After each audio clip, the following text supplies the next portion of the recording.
Bismillahirrahmanirrahim. Assalamualaikum warahmatullahi wabarakatuh.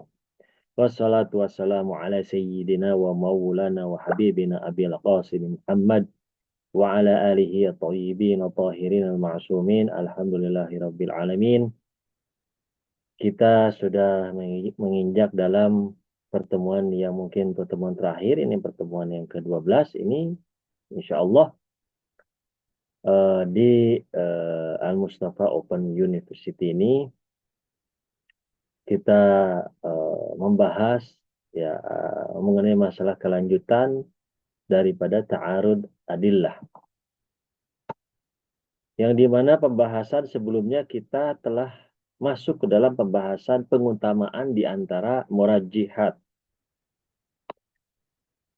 Dan pengutamaan di antara murajjihat tentunya seperti yang kita ketahui, murajjihat itu ada murajjih bil ahdas, artinya yang lebih baru kita ambil, murajjih bi al sifat, yakni sifat-sifat yang lebih utama, lebih kuat riwayatnya dari dua riwayat yang saling bertolak belakang tersebut kita ambil, atau tarjihnya dengan asyuhroh, yakni syuhroh di antara dua riwayat tersebut mana yang lebih masyhur, masyhur riwayat ataupun masyhur fatwa atau amal para ulama.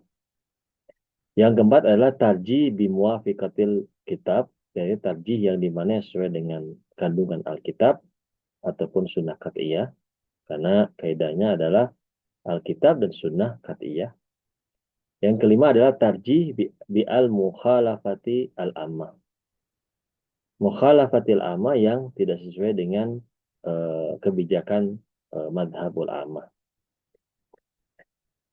Dan juga kita sudah masuk, jadi dari 5 murajihat tadi, itu masuk dalam 3 istilahnya secara umum.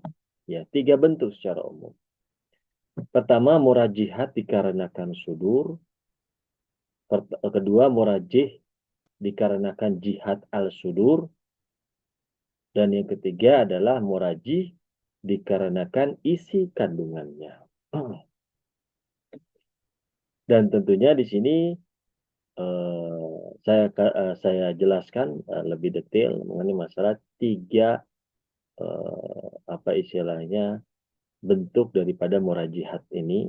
Artinya 3 ini mewakili daripada murajihat yang 5 sebelumnya yang pernah kita sebutkan. Pertama adalah murajihat dikarenakan sudur. Sudur itu artinya keluar daripada lisan suci Nabi Muhammad Shallallahu Alaihi Wasallam ataupun imam maksum, para imam maksum alaihi wassalam. Yani murajih di sini menentukan sisi dari sudur. Biasanya misalnya dari sisi sanad misalnya. Ya, secara umum ya, lebih umum daripada sanad juga, artinya dia keluar daripada lisan suci, keluar daripada lisan suci Nabi, bukan dari sisi itu ya, dari sisi itu. Artinya di antara dua hadis, ya di antara dua hadis yang saling ta'arud tadi, kalau dari sisi sudurnya, mana yang sekiranya lebih kuat atau lebih mendekati kepada yang masyhur, yang wakil, ya. Jadi lebih mana yang lebih kuat di sini? Jadi mana yang lebih kuat di sini dari sisi sudurnya? Seperti misalnya sebagai contoh misalnya muafiqat al-masyhur yang sesuai dengan pandangan masyhur atau riwayat masyhur itu. Atau sifat perawi yang lebih thiqat atau lebih bisa diandalkan. Seperti misalnya ada 2 riwayat yang dimana riwayat yang pertama itu dari al-ajilla, ya, al-ajilla para sahabat yang dimana lebih utama, ya, sahabat imam yang lebih utama. Ada yang sekiranya itu thiqah tapi secara biasa, umum thiqah secara biasa perawinya itu. Tentunya yang ajilla ini yang istilahnya yang dekat setia dengan imam ini dari jalur situ, itu yang lebih kuat. Itu yang lebih kuat. Adapun muwafaqatul masyhur, ya karena ketika riwayat tersebut sesuai kandungannya dengan al-masyhur, ya, maka kita akan pahami, ya, kita akan memahami bahwa riwayat tersebut secara sudurnya atau secara keluarnya riwayat tersebut dari lisan suci para maksumin itu kita memunculkan itminan bagi kita. Karena banyaknya riwayat tersebut atau sesuai dengan masyhur. Tentunya secara ya secara umum orang-orang yang berakal ketika menemukan riwayat yang masyhur, misalnya ada dua riwayat yang bertolak belakang. Satu riwayat itu masyhur, satu riwayatnya tidak masyhur. Tentunya yang riwayat yang masyhur itu yang lebih dipilih dong. Gitu. Itu yang lebih dipilih dari sisi sudurnya dia. Karena yang masyhur sangat jauh kemungkinannya bahwa itu adalah tidak keluar dari lisan suci Nabi atau para imam maksum alaihissalam. Saking masyhurnya. Yang kedua adalah murajih dikarenakan jihad al-sudur. Jihad al-sudur itu arah temanya, arah kandungannya dari keluarnya hadis. Dikenal sebagai al-murajih al-jihati. Misalnya terkadang hadis atau riwayat keluar untuk menjelaskan hukum yang sebenar-benarnya, hukum waqi'i.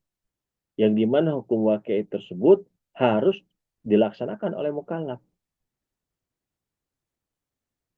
Harus dilaksanakan oleh mukallaf. Contoh hukum waqi'i, misalnya apa istilahnya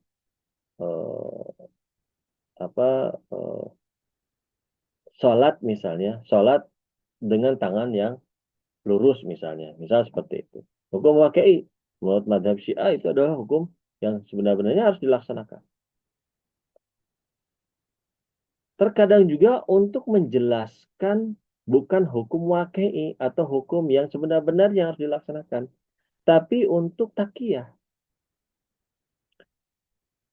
Kenapa imam dalam masalah ini menjelaskan dengan kabar atau riwayat tersebut dari sisi takiyah? Karena adanya pada saat itu adanya maslahat. Kemaslahatan bagi imam, bagi Syiah, bagi mazhab di zaman itu, yang kita ketahui di zaman itu, para penguasa zalim pada saat itu menghalangi para imam dan juga Syiahnya untuk tersebarnya madhabul haq ini. Ya, bahkan sebagian ketika misalnya dia diketahui orang-orang yang istilahnya itu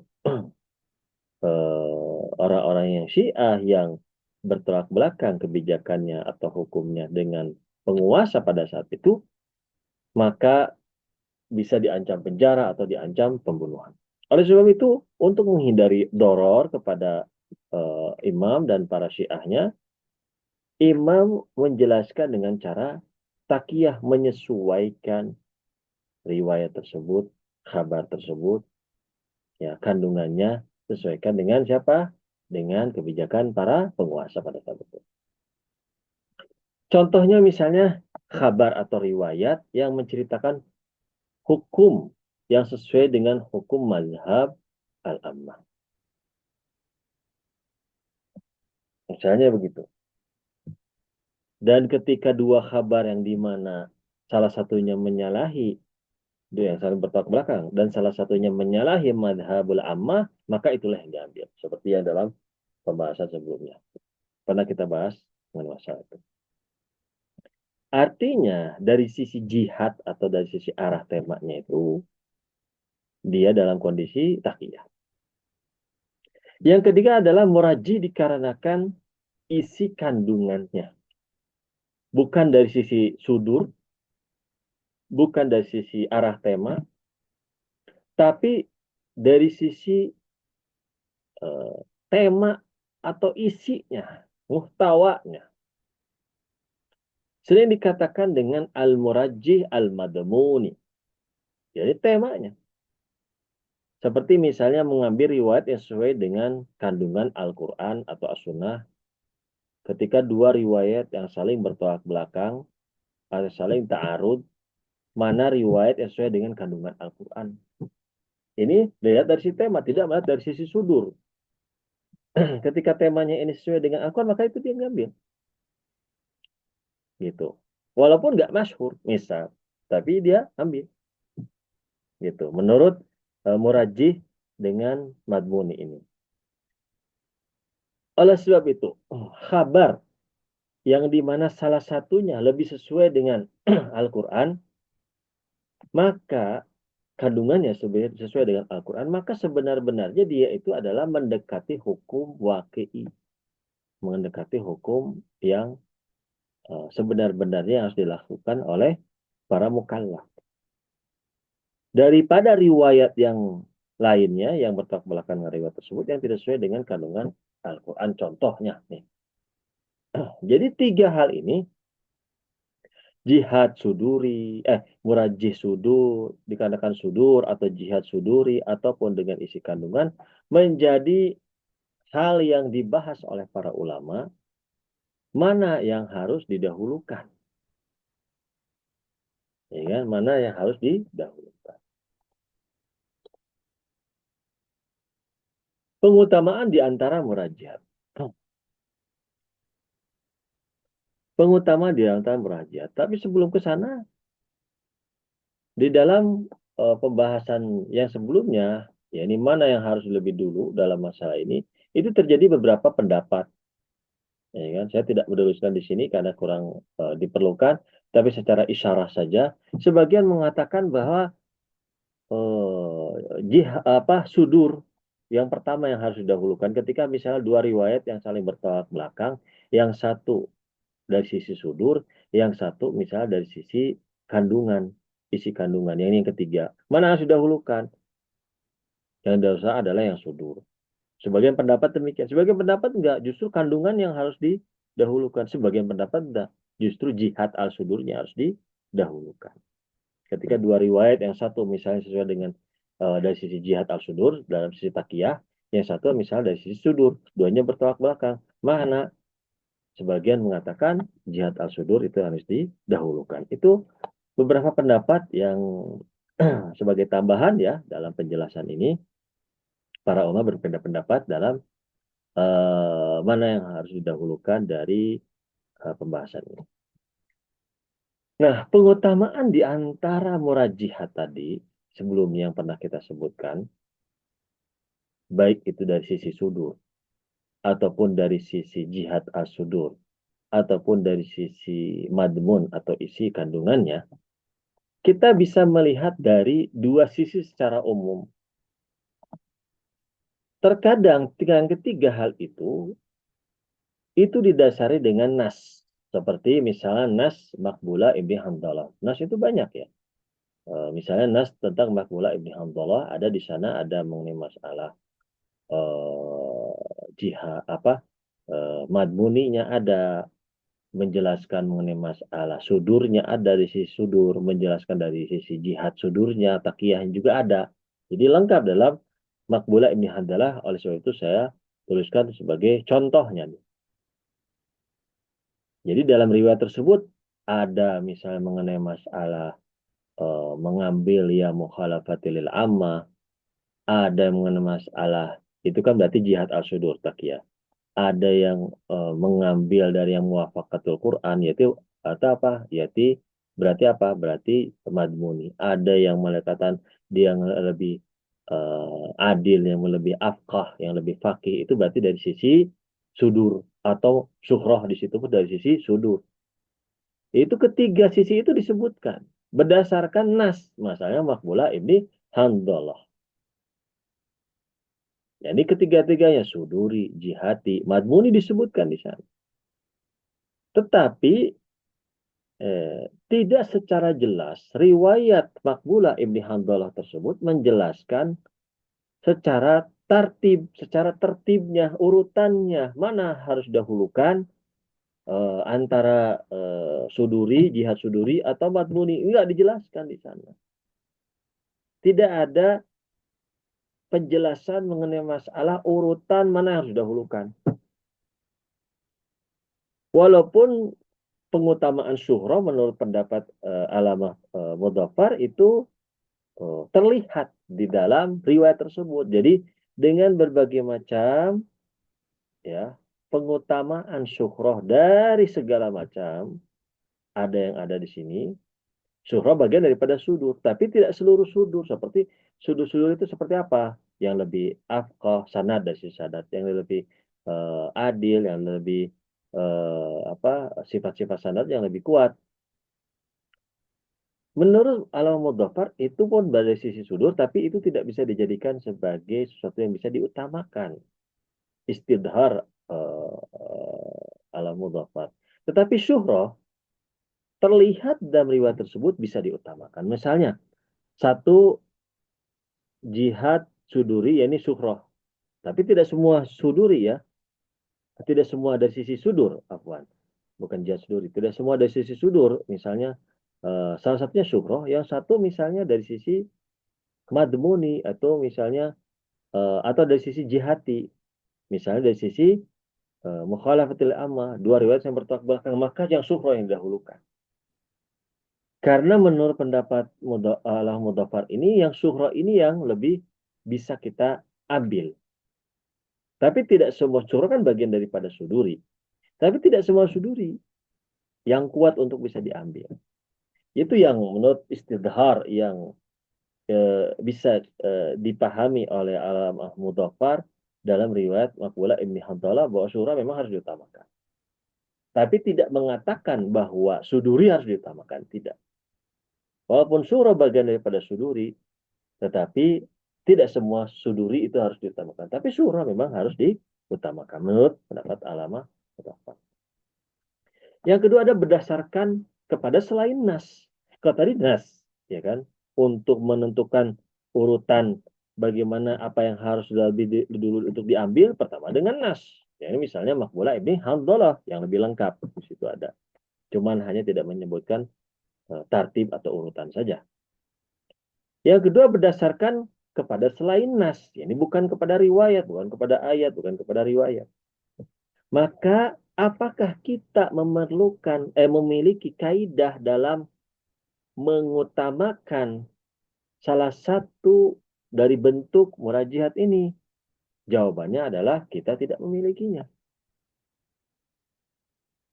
Kita tidak memiliki mana yang harus kita dahulukan.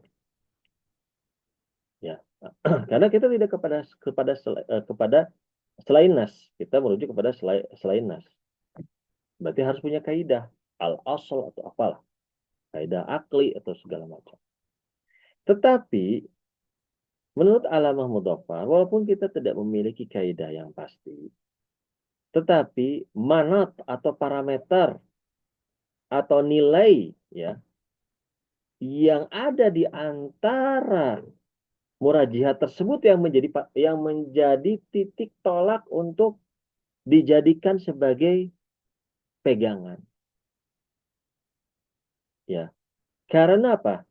Karena kalau di antara salah satu daripada dua riwayat yang bertolak belakang tersebut memiliki nilai mana parameter yang lebih kuat, maka dia lebih dekat kepada waqi atau kenyataan hukum. Di sisi seorang mujtahid. Maka dari salah satu dari tiga murajaat tadi dapat didahulukan dari yang lainnya. Kalau salah satu dari tiga murajaat tadi ada yang lebih kuat manatnya, parameternya, nilainya. Ya, itu tentunya dari sisi seorang mujtahid harus bisa melihat. Misal kalau syuhroh, hatta dari sisi nas sudah terbukti.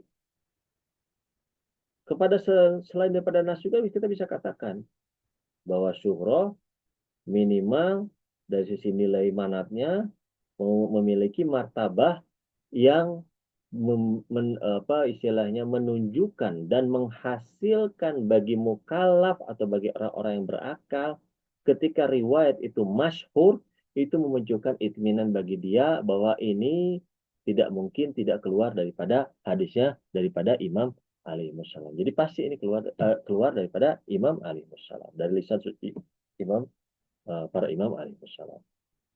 Itu nilai manatnya. Artinya adanya itminan. Dalam banyak hal, syuhra itu bisa memunculkan itminan atau istilah ketenangan hati dalam menerima itu. Ya, bahkan dalam berbagai macam dalil termasuk hilal, ketika syuhroh orang mengatakan bahwa besok itu adalah satu Syawal, ya kan? Orang itu bisa memunculkan itminan bagi diri kita walaupun kita tidak melihat hilal bahwa memang besok adalah satu Syawal. Seperti itu. Misal seperti itu. Jadi memang secara manatnya ini tidak merujuk kepada nas.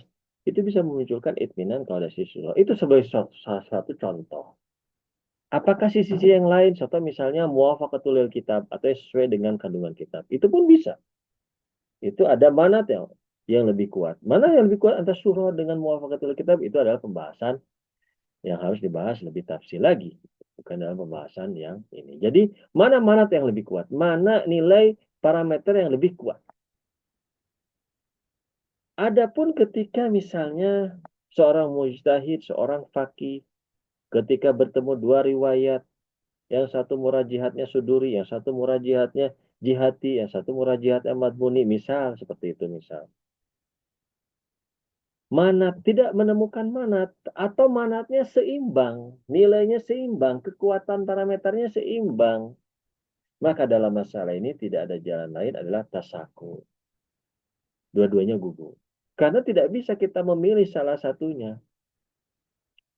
Kalau kita memilih salah satunya dan nilai martabah mereka, manatnya mereka sama, atau kedua-duanya tidak memiliki manat sama sekali, maka ketika kita memilih, maka tarjih bila murajih. Kita tidak memiliki dalil untuk memilih salah satu di antara kedua tersebut.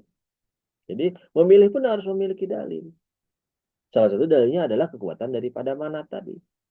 Ketika manatnya tidak kita ketahui, atau manatnya sama, tidak bisa memilih. Maka apa yang terjadi? Tasakut. Artinya dua-duanya gugur. Dan kita misalnya mencari tentang hukum atau perkara tersebut, kita mencari dari dalil yang lain, misalnya dari ibaratnya usul amaliyah. Oke. Jadi pembahasan mengenai masalah ta'arud di antara dalil muhriz ya, ini itu sudah kita selesai sampai di sini dan kita sudah jelaskan semuanya. Dan yang tersisa adalah pembahasan mengenai masalah apa? Ta'arud di antara usul amaliyah, begitu pula ta'arud antara usul amaliyah dengan dalil muhriz. Ini ada dalam halaqah tsaniyah, halaqah yang kedua, yang pembahasan mengenai masalah ini saya sadar mengenai masalah ta'arud di antara usul amaliyah. Jadi misalnya ibaratnya selesai nih ta'arud di antara dalil muhriz ya, kita sudah selesai pembahasan itu yang terjadi. Kita masuk mengenai masalah ta'arud antara usul amaliyah. Seperti ya kita ketahui bahwa ta'arud usul amaliyah itu bisa kita jalankan, bisa kita gunakan ketika kita tidak menemukan dalil muhriz. Ketika kita tidak menemukan dalil muhriz, maka kita sampai kepada pembahasan mengenai masalah usul amaliyah. Dan ketika di dalam usul amaliyah ada dua usul dalam satu perkara memutuskan hukum itu. Ada dua usul ya, di mana usul yang pertama mewajibkan, hasilnya usul yang kedua misalnya tidak mewajibkan.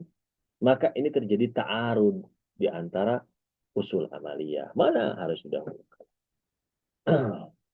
Usul amaliyah kan banyak.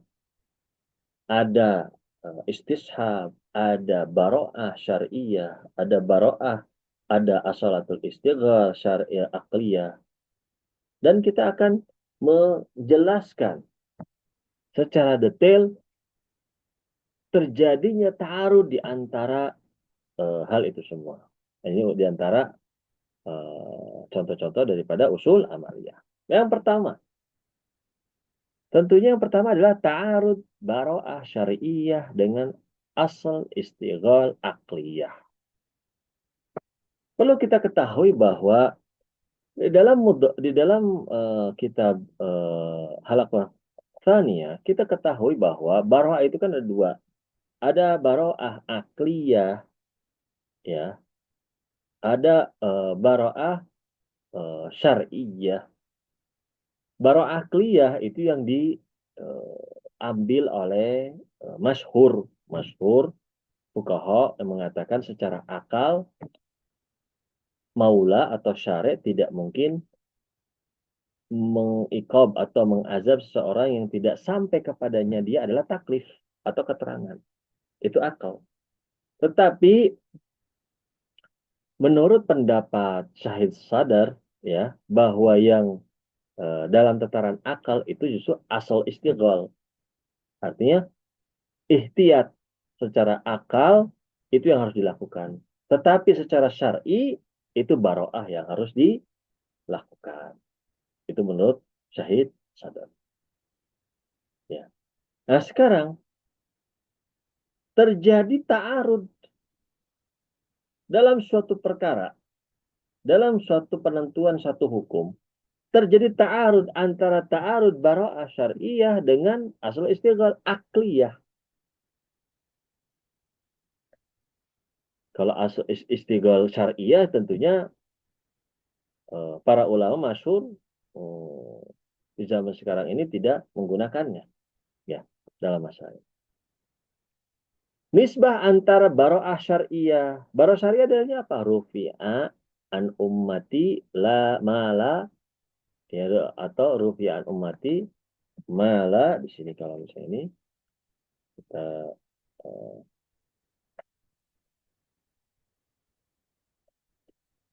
mala ya'lamun. Mala, jadi diangkat taklif kepada seorang tersebut yang dimana dia tidak mengetahuinya. Artinya tidak sampai hukum dan aturan kepada ilmunya dia. Dan hubungan antara nisbah baro'ah syar'iyah dengan asal istighal akliyah adalah wurud. Ketika wurud berarti ini sebenarnya tidak terjadi ta'arud. Karena wurud itu bagian daripada jam'ul urfi. Ya kan? Artinya dalam masalah ini tidak terjadi ta'arud. Gitu. Misalnya di awal kita melihat, wah ini ta'arud. Tapi ternyata tidak ta'arud. Ternyata tidak ta'arud. Yang terjadi adalah wurud. Kenapa? Karena baro'ah syar'iyah dalam masa ini mengangkat maudhu objeknya hukum asal istighal akli. Maudhunya asal istighal apa? Atau objek hukumnya istighal apa? Ini terkena dhimmah dia, tanggungan, ya, tugas, karena ihtiyat akli. Ketika misalnya setiap taklif, walaupun belum sampai kepada dia adalah ilmunya mengenai masalah taklif tersebut, tapi ada ihtimal. Ihtimal secara akal, ihtimal adanya taklif tersebut sudah cukup bagi akal bahwa dia adalah terkena tanggungan tugas tersebut atau taklif tersebut. Itu maudhunya. Gitu. Sedangkan maudhunya baro'ah syariah apa? Maudhunya baro'ah syariah adalah terangkat segala sesuatu yang tidak diketahui hatta dalam koridor ihtimal. Jadi kalau belum sampai derajat yakin atau itminan, ya kan, hanya sekedar ihtimal, syak di sini, maka itu terangkat taklifnya. Maka dalam kondisi ini terjadi wurud. Karena wurud itu mengangkat maudhu dalil yang kedua secara kenyataan. Dalil yang kedua nyatanya apa? Dalil yang Bara Asyariah adalah eh, dalam kondisi ini tarhis itu sendiri. Ya, ini yang mengangkat maudhu istilahnya istighal akli. Karena isi Bara Asyariah apa? Segala sesuatu tidak diketahui maka terangkat taklifnya. Dan istighfar akli tidak diketahui taklifnya, maka terangkat oleh baroah syariah. Secara nyata, secara waki'i, karena salah satu syarat urut itu adalah terangkatnya maudhu secara waki'i. Dalam masalah ini maudhu adalah yakin, tidak yakin, terangkatnya yakin kan masalah waki'i. Ini tidak yakin, tidak sampai kepadanya ilmu, masih dalam tataran ihtimal, maka ketika ihtimal, kata baroah syariah, itu diangkat. Kesimpulannya, keduanya tidak terjadi ta'arud, tetapi yang terjadi adalah wurud. Yang digunakan adalah, yang diambil adalah ta'arud baro'ah syariah daripada asul istighatsah akliyah. Itu mungkin pembahasan dari pertemuan ke-12. Ternyata kita memerlukan satu pertemuan lagi ya, dalam masanya pertemuan ke-13 untuk menyelesaikan pembahasan yang tersisa. Wassalamualaikum ala Muhammadin wa ala alihi at-tayyibin at-tahirin al-ma'sumin. Assalamualaikum warahmatullahi wabarakatuh.